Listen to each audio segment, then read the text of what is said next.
इस पे हमने एग्री किया था कि मुश्किल शब्द आएगा तो अर्थ बताना पड़ेगा। तो इन्फिनिट रिग्रेस तो पॉसिबल नहीं है, तो कहीं ना कहीं आपको रुकना पड़ेगा ऐसे नेसेसरी थिंग पर। नहीं, कोई जरूरत नहीं रुकने की। किसने कहा आप रुकना पड़ेगा?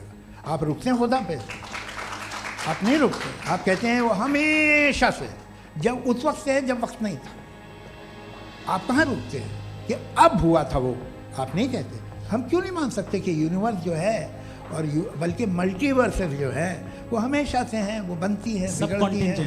एक हमारे यहाँ एक चीज़ है ब्लैक होल, वो समेट लेता है वापस, फिर ब्लास्ट होता है, फिर फैल जाता है।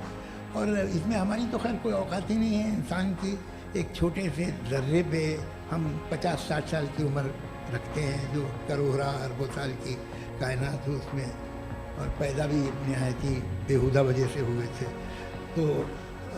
तो इसमें ये सोचना कि इसकी वजूहात और ये क्यों है, ये डिपेंडेंट है, ये हम देख रहे हैं। क्या मालूम? आप सोचिए कि ये जो फैल रही है कायनात, ये कहाँ फैल रही है, ये कहाँ जा रही है, और ये फैल क्यों रही है? अरे बना ली थी तुमने, रुको भैया, हाँ काफ़ी है।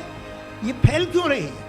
ये और कौन सी कायनात जिसे मैं दूरबीन से देखता हूँ तो 2 बिलियन लाइट ईयर पे है, उससे मेरा कोई वास्ता ही नहीं है। 2 बिलियन ईयर यानी अगर मैं 80,000 माइल्स पर सेकेंड से चलूँ तो 20 करोड़ साल में वहाँ पहुँच जाऊँगा।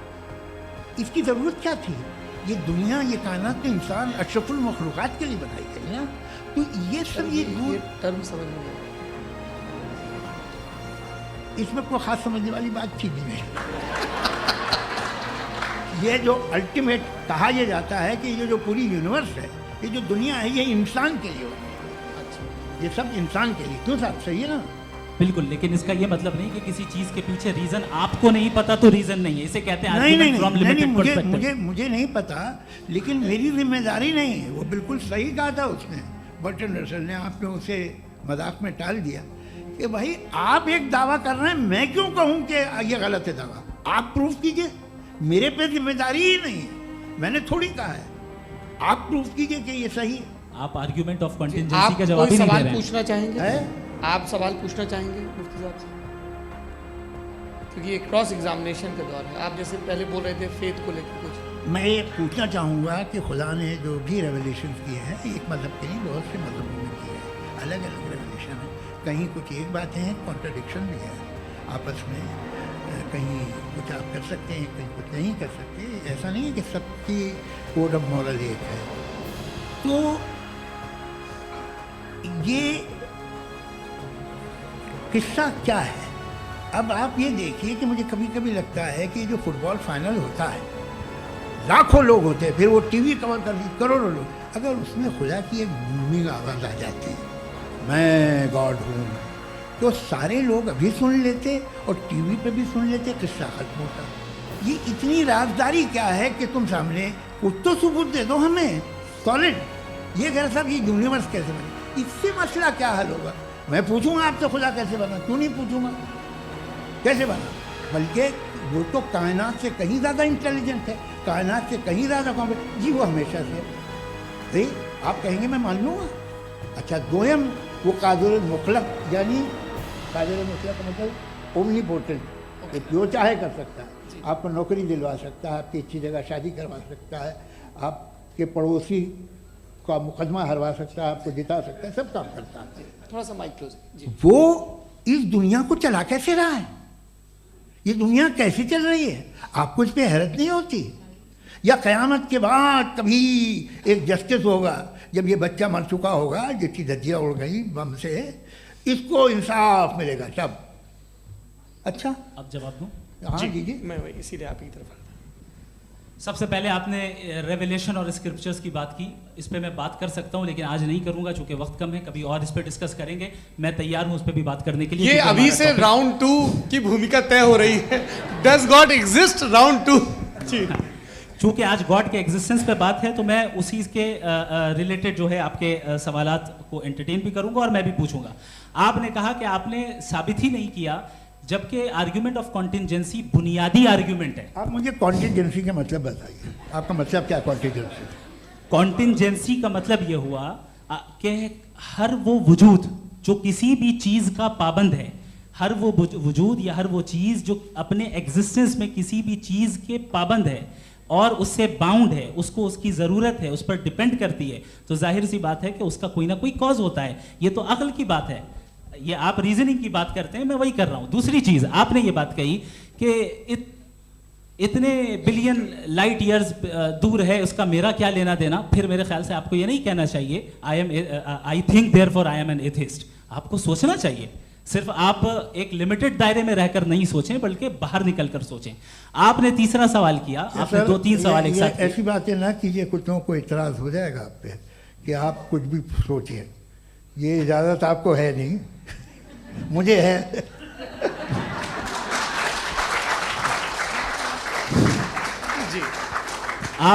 आपने प्रॉब्लम ऑफ इविल के ताल्लुक से सवाल किया और बार बार आप एक लफ्ज रिपीट कर रहे हैं कि ओमनीपोटेंट गॉड है, ऑल पावरफुल गॉड है। यही तो दरअसल समझना है कि गॉड का कॉन्सेप्ट क्या है। प्रॉब्लम ऑफ इविल जो है, प्रॉब्लम ऑफ इविल दर हकीकत 2 असम्पशंस पर कायम है। अगर आप इन 2 असम्पशंस को समझ जाएं तो ये प्रॉब्लम नहीं रहेगी, आर्ग्यूमेंट आपको समझ में आ जाएगी कि ये कोलैप्स कर जाता है।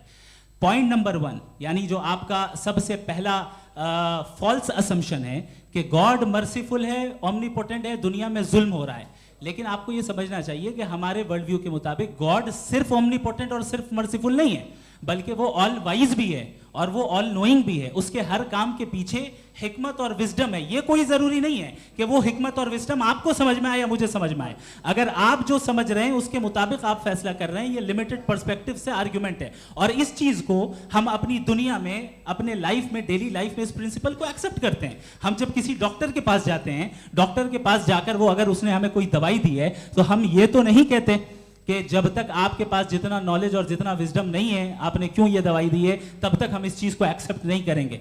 नहीं कहते, हम उसकी अथॉरिटी को तस्लीम करते हैं। क्यों? क्योंकि उसकी हम जानते हैं कि वो नॉलेजेबल है, वो विजडम वाला है, हमसे ज्यादा नॉलेज और हमसे ज्यादा विजडम है। बताएं सर। नहीं, डॉक्टर में और खुदा में बड़ा डिफरेंस है। डॉक्टर पढ़ा लिखा होता है, एक तो मैं उसकी बात सुनूंगा। दोनों ये नहीं, कुछ जवाब तो ये भी नहीं है। सर प्लीज, आप अगर सब ऑडियंस से बोलने लगेंगे तो फिर मतलब नहीं सिविलाइज्ड बहस का। मतलब आप ये कहें कि चूंकि आप डॉक्टर पे बिलीव करते हैं इसलिए खुदा पे बिलीव किए, क्या ये मिसाल आपको समझाने के लिए आर्गुमेंट है, इस पे आपको एतराज नहीं है। तो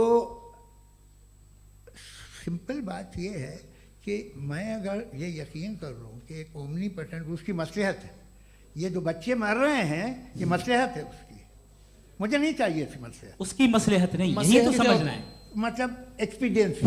अच्छा, इस आपने अभी मेरी बात पूरी सुनी नहीं। मैंने कहा आपका पूरा आर्ग्यूमेंट 2 फॉल्स असम्पशंस पर है।